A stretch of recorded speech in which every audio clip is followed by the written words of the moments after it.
All right, so what's going on, everybody? Welcome back to the channel, man. It's your boy, and I had a whole lot of you guys hit me up after the live stream yesterday for the Warriors of the Sky update.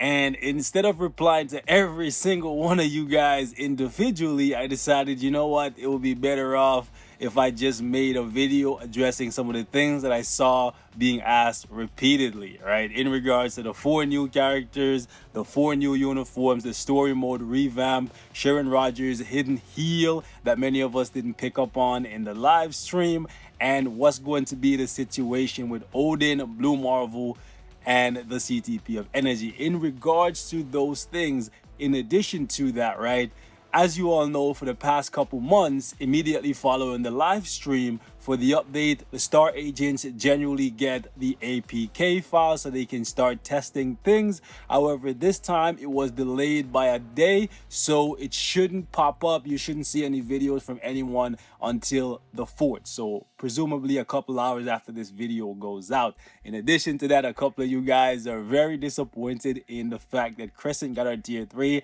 and they did not rework her uniform. If you've seen the live stream, you know I was there and I was really upset with that, right?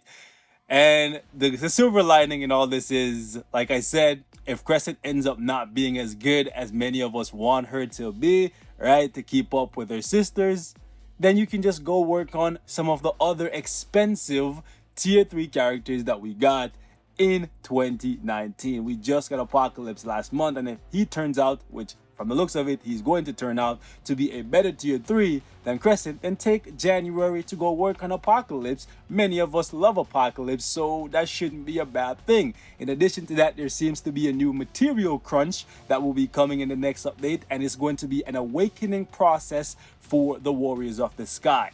Now, from the looks of it, right, we'll start off with that, right? It seems as though once you get the Warriors of the Sky to level 70, they do not have their tier 3. However, they will unlock a new skill, which is to summon the Sky Kirin, something that exclusive for them, and I really like that, right? However, it requires you to sacrifice CCF, this new material that you use to awaken these characters, and some other tier 3 materials. It's a decent amount of each of these individual items, and I kind of feel some type of way about it. One, those materials are very rare, so yeah, the cost may be a little bit too high for most people. However, seeing as though many of you guys do not care for Crescent, right, I guess this would be the perfect time for you to say, you know what, maybe I like one of the Warriors of the Sky, so maybe I should spend 200 and what? I think it was 240. I'll throw it up on screen for you guys here,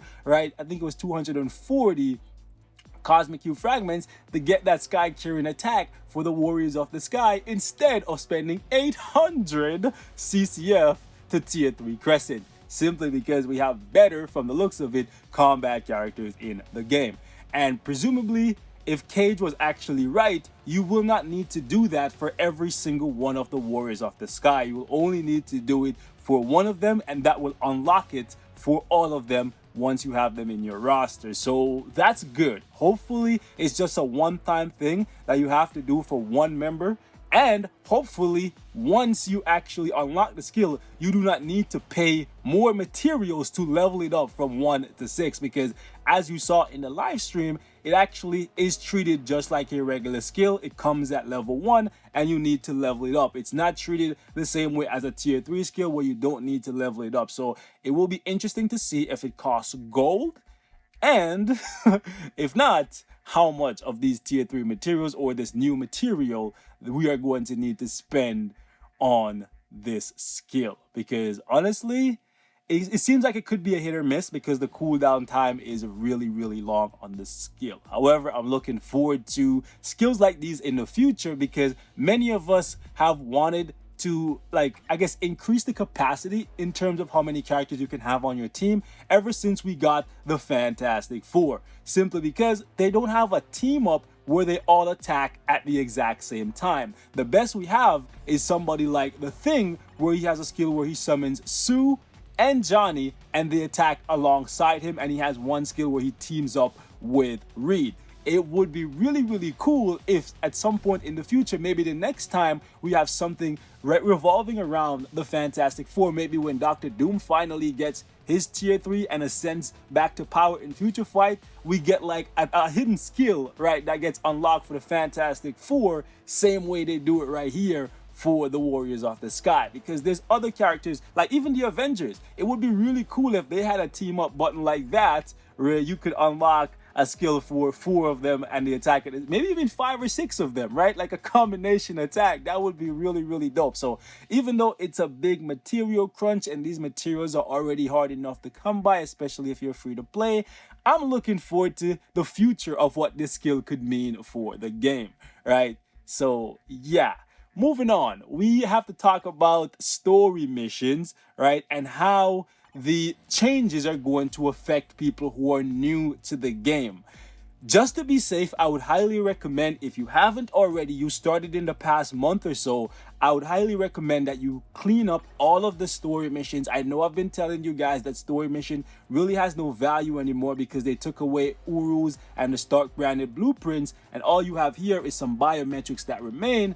And honestly, you can get way more biometrics, random it may be, but you can get way more biometrics for your energy from World Boss Invasion. However, what you do want to do is ensure that you unlock Odin from chapter 12:8 and you unlock Blue Marvel from chapter 13, in addition to the free CTP of energy for your first time clear. You definitely want to get those out the way just in case when they revamp, right, the story missions, they make it so that you have to pay crystals, right, in the shop to get Odin. Remember, when they got rid of special missions, which Dormammu was tied to, they actually put Dormammu in the shop for crystals. Now, for people who already have Dormammu, he does not pop up here because you do not need to buy additional biometrics for the character. He's ranked up using black antimatter. So it's something for you to keep in mind if you are relatively new to the game. You want to bang out as much of the story mission as you possibly can, just in case it gets removed and you can no longer get that free CTP of energy, and then you end up having to pay crystals or maybe even cash to get Blue Marvel. So that's something you need to keep in mind. Also Odin as well, right? He kind of fell off, but it would be pretty shitty if you actually had to pay crystals to get Odin if you've been playing the game already. So just to cover yourself, I'm not saying it's 100% going to happen. And when we get the APK, that's one of the first things I'm going to do. So look out for that. If I get it, I'll make sure to give you guys some updated information in regards to it, right? Next thing we got to talk about is Sharon and the fact that she's getting a heal on her 5th skill. Now, I didn't book this immediately. I had to go back and rewatch the live stream just because I was very disappointed by the fact that they're keeping her as a PvE character. And you guys know my standpoint. I absolutely hate seeing power creep uniforms that give characters 5 or 10% more power when they really don't need it. We've seen it for Luna Snow, and I was strongly against it, and I'm still against it for Sharon Rogers. However, she's getting a heal, and that is very good. And she's also looking like she's going to be a lot easier to proc with when it comes to the 3, 4, 5 rotation, which is what many people are going to be using with her pretty much until the end of time, right? The tier 3 is basically the same. Some people say it's hard to proc on her tier 3. I say it's fine, definitely compared to somebody like Captain America's tier 3. It's definitely very easy to proc on Sharon Rogers' tier 3 skill. So don't have a problem there.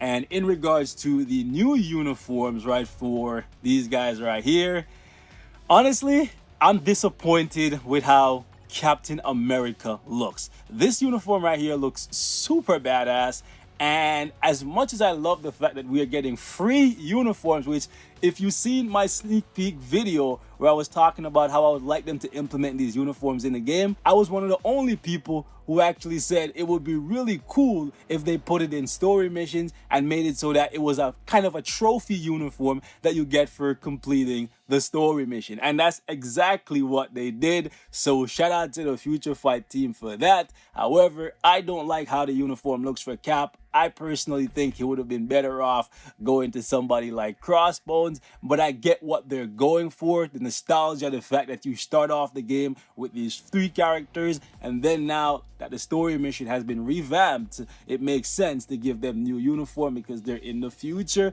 And since it's free, there's no need to complain, right? If you don't want it, you don't have to use it. But nonetheless, the new story missions look like they're going to be challenging at the very least. The only one I'm looking forward to is for Black Widow, because I want to see just how much better it is compared to her team suit, because she's the only one here that actually needed a uniform. But since we expected one for her movie, it's quite unfortunate that this uniform is not going to be something that many of us play with long term. It would have been better off, like I said in the live stream, going to somebody like Sin, who desperately needs a uniform. The thing is, let me show you guys an interesting comparison that actually shocked me. Sin and Sharon Rogers, they're supposed to be the Red Skull and Captain America, the new generation, right? Rivals, if you will.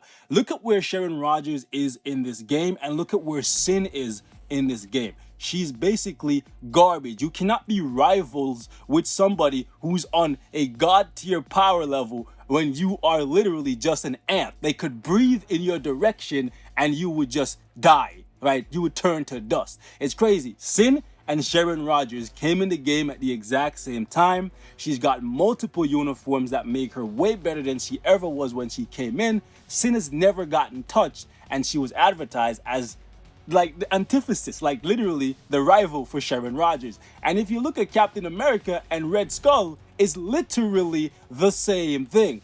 Like, they came to the game at the same time with the game's launch, right? And then Captain America has gotten 8 different uniforms. Red Skull has gotten 1. And all we've ever seen is just Captain America growing in power and his rival, Red Skull, just sitting at the bottom of the game. You cannot be... How can this guy be... Like, for example, if Captain America is Goku, how can freaking Red Skull be Vegeta? It doesn't make sense, right? And and the thing is, this is not going to end anytime soon if we don't crack down on the Future Fight team. Y'all gotta start giving some uniforms and some reworks to some of these old school classic badasses that we have in the game, and it needs to happen in the next few months. We're watching, we're paying attention. I like the story mode revamp. It looks like it's gonna be a lot of fun. It's gonna be interesting to see how I can customize my characters. However, in the next few updates, we really need to see you guys go back, take a look at the roster, and make some of the other characters that's been in the game for like 4 or 5 years useful, and bring them up to speed to where we are right now. We're going into her 5th year, and it makes no sense why characters like Captain America should still be getting uniforms when people like Red Skull have never even gotten one. Anyways, guys, I know I'm going on a bit of a rant here, so we're going to wrap it up. I just wanted to share my thoughts with you guys, let y'all know how I'm feeling in regards to this upcoming update. I'm still very excited, and I can't wait to see how the Warriors of the Sky turn out. However, unfortunately, from the looks of what we've seen in the stream, the Syrian Sunbird may actually not turn out to be the one-of-a-kind character that I was hoping for, because I didn't see anything in regards to him being able to heal other characters and revive them. However, that was just the skill preview menu, so who knows? There may be some surprises in store for us. So till next time, stay safe. I love you guys. Peace out.